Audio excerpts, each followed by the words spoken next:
안녕하세요. 김성길 목사와 함께하는 사람 이야기 제2단원 G7 과정입니다. 자, 이 시간부터는 이제 제8장의 내용을 우리가 함께 나누도록 하겠습니다. 8-1회로 이제 시작을 합니다. 이 8장에서는 장애 요인 네 번째로 사람과의 관계 극복하기가 되겠습니다. 자기의 감정을 건강하게 잘 관리하는 것이 일단 중요하다고 말씀드렸죠. 그래서 우리가 자기 이 감정을 건강하고 행복하게 잘 관리하기 위해서 가장 중요한 것은 5-14의 자기 본능을 살아가는 일이다. 5-14의 자기 본성을 살아갈 때는 우리의 감정이 행복한 감정으로 만들어져요. 존귀하게 인정을 받고 또 성취감이 있고 재능이 개발되고 자기가 하고 싶은 그런 삶을 살아가기 때문에 감정이 행복하죠.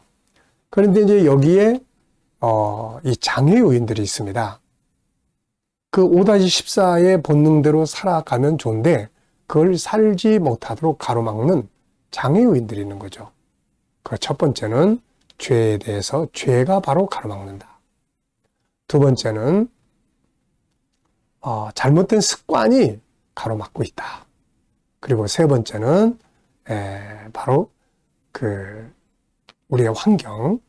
나는 내 본능의 욕구대로 잘 살고 싶은데 막 어려운 환경들이 와가지고 그게 회방을 놔요.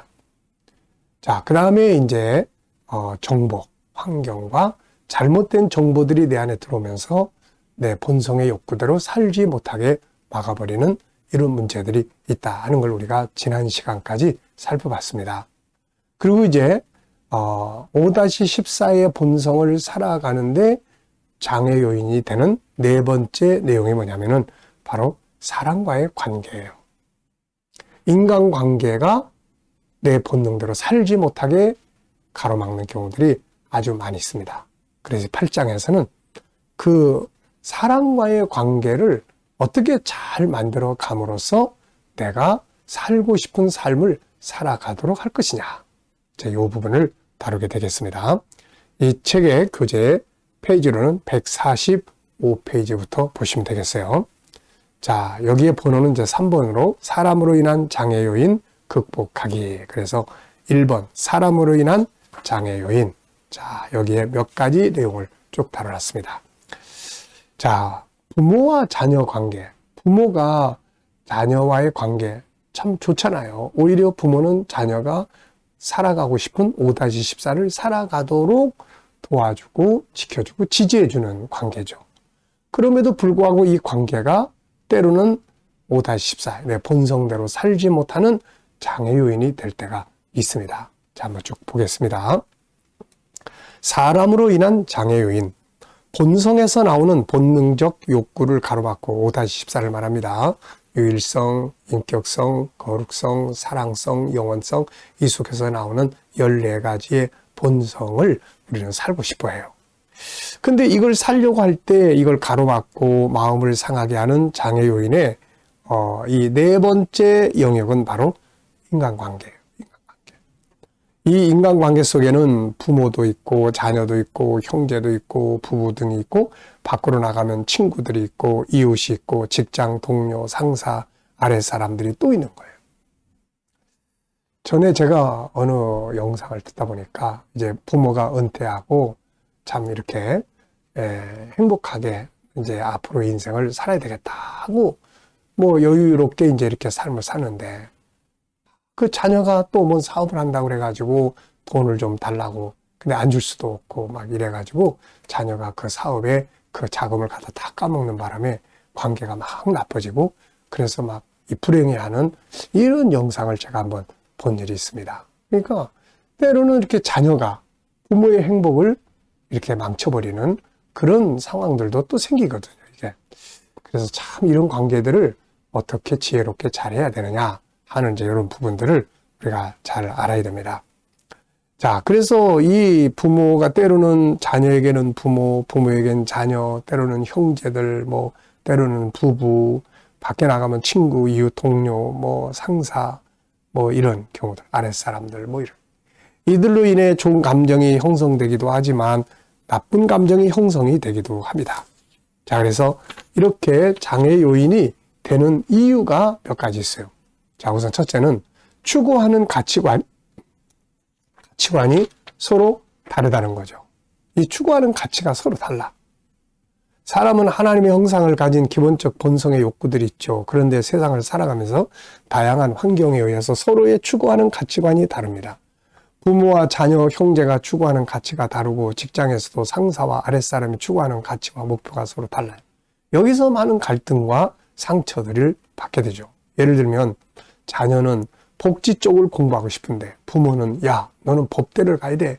그러면서 법을 공부하라고 했을 때 당연히 갈등과 상처를 갖게 되는 거죠. 이런 가치의 차이점을 조율하는 능력을 잘 길러야 합니다. 자기의 본성의 욕구를 이루어가면서도 상대방의 마음의 공감을 갖게 하는 능력이 필요한 거죠. 이때 한쪽에서 자기 가치만을 중요하게 여기게 되면 서로가 상처와 아픈 감정을 갖게 됩니다. 자, 두 번째는 성품의 차이 때문에 또 이 감정이 상처를 받아요. 사람은 타고난 본성의 다른 점, 그리고 죄성의 성장의 차이점, 살아온 환경의 상황에 따라서 서로 다른 성품들이 만들어지죠. 이런 성품의 차이는 서로 간의 갈등을 갖게 하고 아픈 감정들을 만들게 합니다. 그래서 역시 이런 성품의 차이점을 서로가 이해하고 인정하고 공감하면서 소통할 수 있는 능력을 길러야 하는 거죠.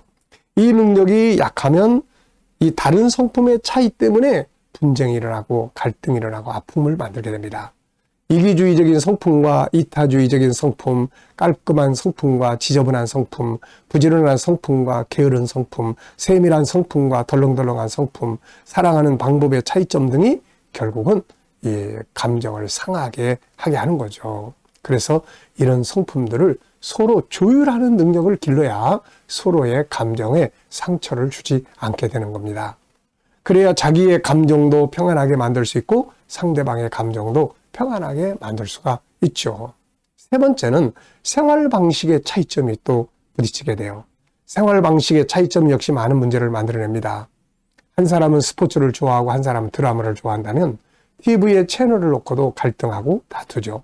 음식, 자고 깨는 시간, 옷, 친구, 취미 생활 등 많은 것들의 차이점 때문에 갈등을 겪고 마음의 상처를 입죠. 그리고 무엇보다 자신이 살아가고 싶은 삶에 지장을 받게 되고 이건 감정을 상하게 만듭니다. 그래서 이런 것들을 조율할 수 있는 능력 지수를 키워가야 되는 거예요. 그래야 상대방을 이해하고 조율할 수 있고 서로를 배려하고 한 덩어리가 될 수 있는 이런 능력을 키워야만 감정을 상하지 않고 서로의 좋은 점을 살려서 행복한 삶을 만들어갈 수 있는 거죠.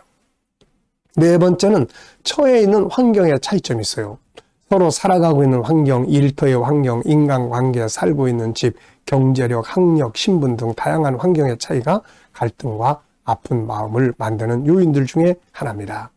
그래서 역시 이런 것들을 조율할 수 있는 능력을 길러야 하는 거죠. 솔로몬과 술람미 여인은 서로가 가지고 있는 신분의 환경을 뛰어넘는 능력을 가졌던 사람들이에요. 그래서 모든 것을 초월해서 행복한 삶을 만들어갈 수가 있었던 거죠. 솔로몬은 왕이고 솔로몬은 이 포도원 농부입니다. 근데 이게 신분을 뛰어넘을 수 있는 서로 조율하는 능력을 가지고 있다 보니까 서로 행복한 삶을 살 수 있었던 거죠. 그들이 가졌던 자신들이 처해 있는 환경을 뛰어넘는 능력은 사랑의 능력, 언어의 능력, 소통의 능력들이었어요.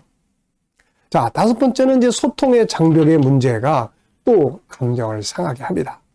많은 다양한 차이점들을 극복할 수 있는 가장 중요한 능력은 소통의 능력이에요. 사람이 다르기 때문에 당연히 차이점이 생길 수밖에 없죠. 그런데 소통의 능력 지수가 높은 사람들은 이런 차이점들을 잘 뛰어넘어서 갈등을 해소를 할 줄 압니다.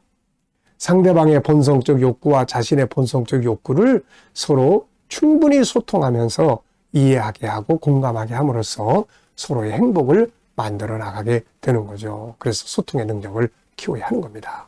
자, 이렇게 우리가 때로는 가까운 사람들로 인해서 마음의 감정이 막 상처를 받게 되고 아픔을 만들게 되는 경우가 많아요. 그래서 이런 부분들을 잘 해소해 나가는 방법들을 키우고 조율하는 능력들을 키워야 내가 살아가고 싶은데 본성의 욕구를 살아가면서 감정을 상처받지 않고 건강하게 관리할 수가 있습니다.